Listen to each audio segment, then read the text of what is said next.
आज हम दुनिया के सबसे विनाशकारी परमाणु बमों में से 6 के पैमाने की तुलना कर रहे हैं, जिसमें एक विनाशकारी भी शामिल है।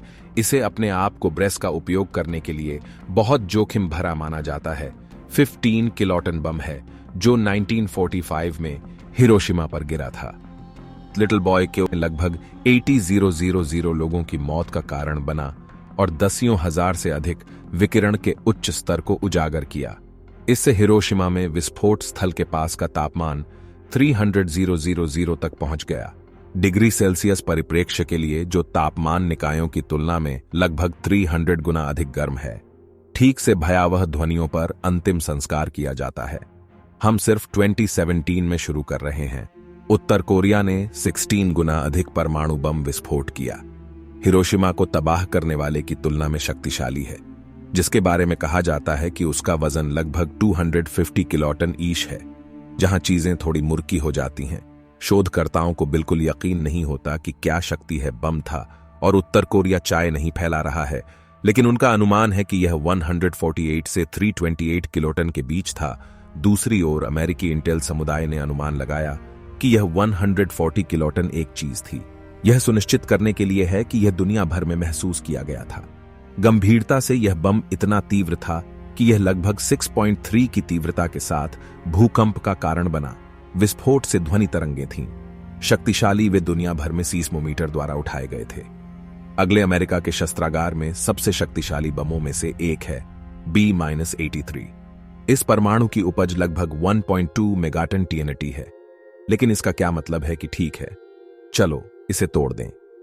आपको यह जानने के लिए परमाणु भौतिक विज्ञानी होने की आवश्यकता नहीं है कि आप इनमें से किसी एक से बहुत दूर रहना चाहते हैं, क्योंकि यह हिट होगा लगभग 180 मीट्रिक टन और 6 किलोमीटर के दायरे में 255 किलोमीटर प्रति घंटे की हवा की गति के साथ विस्फोट की लहरें बनाएं। यदि आप लगभग 21 किलोमीटर के दायरे में थे तो आपको अनुभव होगा। एक 8 किलोमीटर के दायरे में फ्लैश ब्लाइंडनेस आपको 3rd डिग्री बर्न मिलेगा। आप जानते हैं कि आपके शरीर का ऊतक कहां फूला हुआ है और फिर नष्ट हो गया है। और यदि आप 1 किलोमीटर के दायरे में हैं तो आप हिट हो जाएंगे। 720 मीट्रिक टन बल के साथ विस्फोट की लहरें और 756 किलोमीटर प्रति घंटे की हवाएं इसे चिकित्सकीय रूप से बोल रही हैं।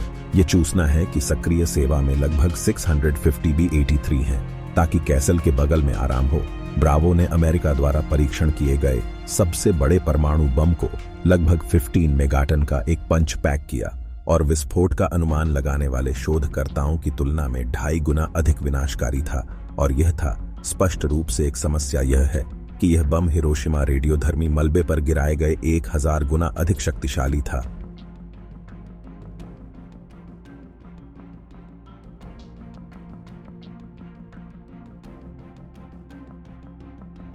जो 18,000 वर्ग किलोमीटर में फैले हुए लोगों को पास के द्वीपों पर और यहां तक कि एक पर भी दूषित कर रहा था। जापानी मछली पकड़ने के ट्रॉलर को अमेरिकी इतिहास में सबसे खराब रेडियोलॉजिकल आपदा करार दिया गया था और इसने परमाणु परीक्षण के खिलाफ बड़े पैमाने पर हंगामा किया।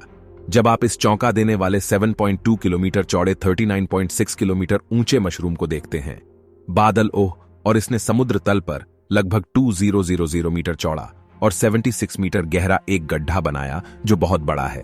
लेकिन हमारी सूची में अगले 2 जार बोम्बा भी बड़े हैं।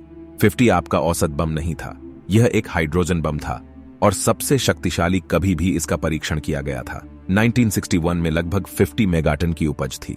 यूएसएसआर ने इसे एक छोटे से विस्फोट पर विस्फोट किया था। आर्कटिक द्वीप एक सदमे की लहर का निर्माण करता है, जिसने द्वीप को एक फ्लैट स्केटिंग रिंक में बदल दिया। बम निकिता क्रुश्चेव द्वारा कमीशन किया गया था और इसका वजन 27 टन था और इसे परिवहन के लिए एक हवाई बम वर्षक की आवश्यकता थी। आर्कटिक विस्फोट इतना शक्तिशाली था कि उसने 900 मीटर नीचे बम वर्षक को खटखटाया, इससे पहले कि पायलट सही कर सके। यह देखना मुश्किल नहीं है कि इस तरह की शक्ति वाला बम क्यों था, फिर कभी नहीं बनाया गया। लेकिन इसका मतलब यह नहीं है कि यूएसएसआर ठीक नहीं करना चाहता था। इसलिए क्रुश्चेव ने जार बोम्बा 50 को कमीशन किया हो सकता है। लेकिन क्या आप जानते हैं कि वह मूल रूप से 100 मेगाटन परमाणु बम चाहते थे। +50 की योजना यूरेनियम परतों के साथ एक 3 स्तरित बम बनाने की थी, जो प्रत्येक चरण को अलग कर रहा था।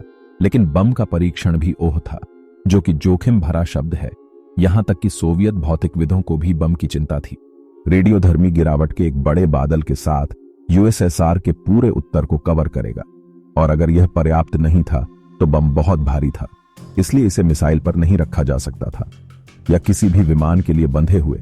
और यहां तक कि अगर यह हो सकता है कि यह लक्ष्य तक पहुंचने के लिए ईंधन की एक पागल राशि ले गया होगा और सुरक्षित रूप से उड़ान भरने के लिए इसे एक तरफा यात्रा बना देगा।